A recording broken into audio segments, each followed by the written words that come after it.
My number 6 is Fontaines DC. Let's go. Romance. So maybe romance isn't dead. this is an interesting one for me because the Skinty Fia was my number 1 album of 2022, I think. That choice has aged super well. Yes. It's an unbelievable album. It really had like an emotional impact on me, which is really rare for music that I also like to listen to. Awesome album. So coming into this album, I'm like, okay, I'm now judging this band on a different set of criteria. Like I'm trying to enter them into like rarefied air here because I really like this band. This is exactly what grabbed me like in high school when I was discovering like, non-radio music or whatever, is like these British like rock bands. Arctic Monkeys. Yeah, that like Libertines or whatever. Like back then, that was what like grabbed me. This album is awesome. At first I was a bit disappointed in it because of how I was judging it, I think. Well, it's very different from it Skinty. is super different. It's a huge step, which, obviously they took one from their first album to their second album. Their first album's good too, but like a lot of evolution. You get Skinty Fia, which is very like dark and dour sounding. Yeah. Almost gothic. Yeah. And not many like electronic instruments, if at all. Right. And then you come into this album, which has way more it's like a mix of like almost Y2K era stuff and then a lot of 80s jangle pop. Yeah. This is way more poppy. Yeah. Yeah. And it does it very, very well. It was jarring. Like, this is a very interesting band. The way that they're evolving is like really unpredictable. It's something, because you can hear like they had the same producer for their first 2 albums, Dan Carey, who produced things like Squid and Black Midi. Hell yeah. Yeah. And then moved to James Ford, who is like one of the biggest British producers. He produced everything from Humbug, Arctic Monkeys moving forward. Yeah, he's an Arctic Monkeys like main stage producer. He does like all of the Arctic Monkeys stuff from Humbug moving forward. He's done like the late stage Gorillaz albums, Foals, Depeche Mode. It's very clear that like Fontaines DC is like, they got so much clout after Skinty Fia, and now they are almost trying to evolve their sound to be like, can we be like our version of arena rock? Like they are trying to play to the back of the crowd. Yeah, they're going bigger now. And that I think it's to somewhat mixed effect, but overall I still love the album, obviously. Starburster is one of the songs of the year. Yes. It popped off. It did, and for good reason. It's a really interesting mix of like I said, influences and sounds. Like it has like that 80s, but this one in particular has like way more of like an earlier 2000s sound to it. His cadence and the way he's delivering it is like bordering on like rap. Like he's singing one note in the verses, like da da da da da da da da da da. And it's it's very percussive. Is that the one with the breath? Exactly. Yeah, it's a fucking awesome song. And then the instrumentation really like juxtaposes that cadence by being like way more slowed down with the and it's they like it's still it has the indie rock thing, but they bring in like there's orchestral elements in this and. Starburst and a lot of other songs, you get like violins coming in and shit. You also get almost like I said, 80s jangle pop, like The Cure, but also bordering on like being shoegazy at some point. Yes. Like there's a lot of noise, but like very like pleasant atmospheric noise, I guess. In the lower points of the album, you're getting lost in the atmosphere. I think. I think that is when the album is not at its best. Sometimes the production is sort of, it's like, okay, you guys didn't come up with 100% of a song, and so you're burying it. I think that's a very fair criticism of the album. I think like obviously they trade in a lot of the grime, a lot of like Ernest, I think how you accurately described it as like the gothic nature of Skinty Fia for just more polish. Yeah. But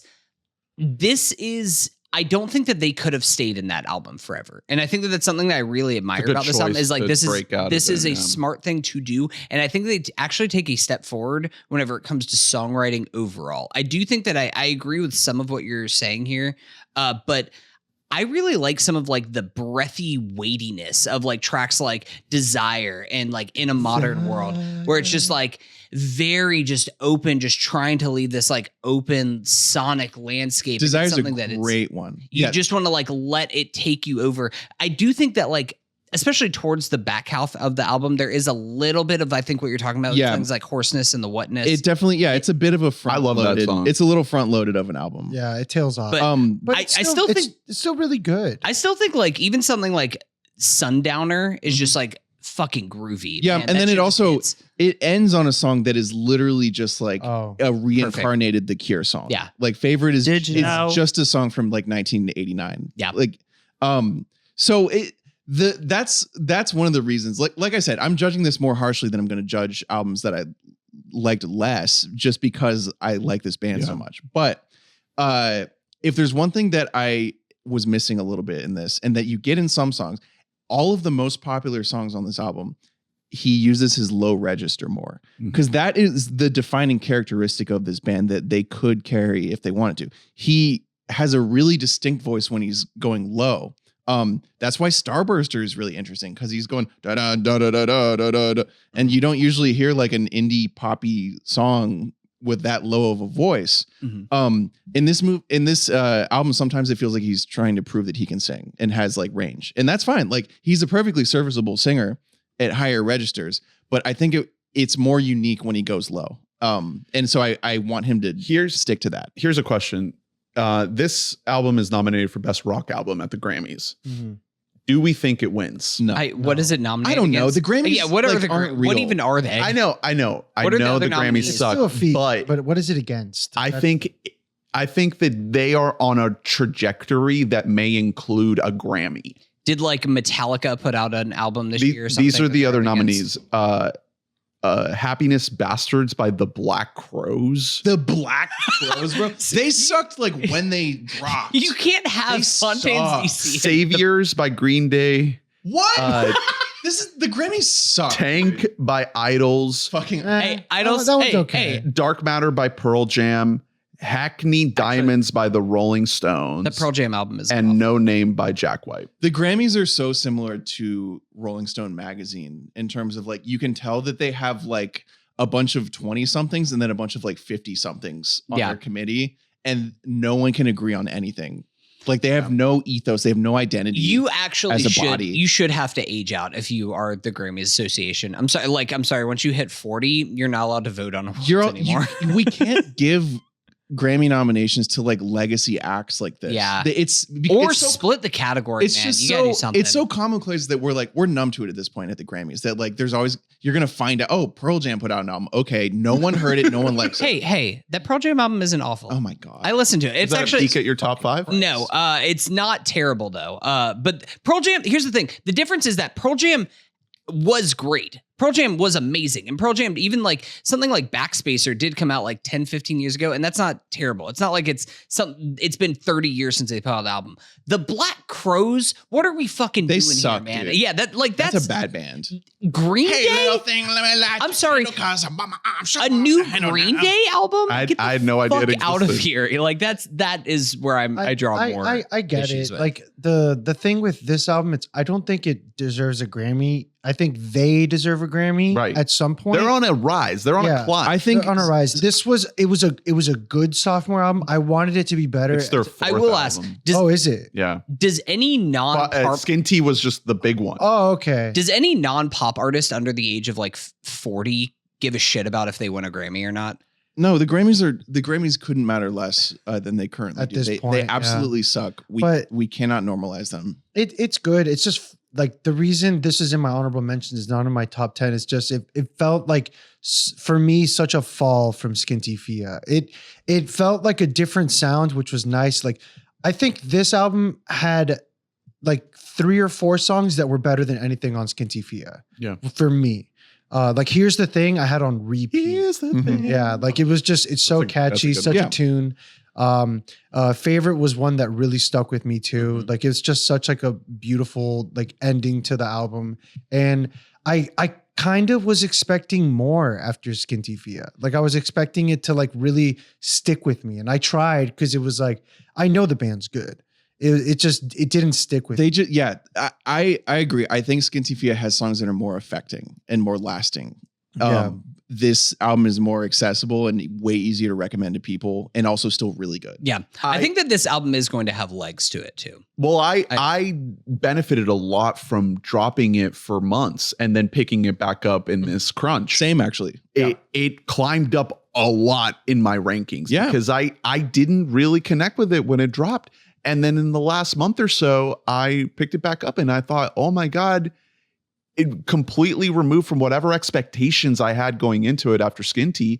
This is a fucking great album. Exactly. And I'm also trying to remove the fact I know that they're a band that just is scratching like a high school itch. Yeah. You know what I mean? So I'm trying to remove that bias. Well, I also think that there's something about them that like, there's almost between Skinty and this that I'm like, you guys might have like a masterpiece like up ahead of you. Like there might be like something else that you are building for. This album, actually, it's funny. I was going to make this comp and then I saw that the producer of this album literally made this, but this almost kind of feels like they're humbug to me. Ooh. And I'm like, what's your second C going to be though? Like, is that what we have coming? Interesting. It feels like we are building towards something. So here's what I want for you in 2025, Hunter. What happened with you and Skinty Fia this year or last year where like it grew in your estimation, I want it to grow that much again. Oh, I think if you keep trying. No, it's great. I like Skinty Fia more than this album. I know. I'm just saying, I think based on your taste, I think that's an album that if you kept at it with it, here's the thing. Here's the thing. Can you put that on the soundboard that every time somebody said, here's the thing, you just press that button? I did kind of go back to my roots a little bit this year for my great homeland, Ireland. That's what I'm saying, man. The great homeland. It didn't make the list, but Kneecap is a. Oh, Kneecap. Here's the thing, lads. Kneecap put out an album this year that is incredible. A movie. Well, they put out a movie. They also put out an album. Yeah. All right. Did you try to play something? Oh, you pressed the button like something was. I was trying to decide on what soundboard I was going to drop. What'd you decide on? Hit one. This is going to close us out for the. Let's slap him up. Okay. It's sort of hard to make out what he's saying if I were to critique that. Yeah. So it sounds like a lot of noise. You sure about that? See, that's clear. Now that's a good one. That's clear. All right. Fontaines DC romance is Drew's 6 and Hunter's 7. Is that correct? No, my 9. Sorry.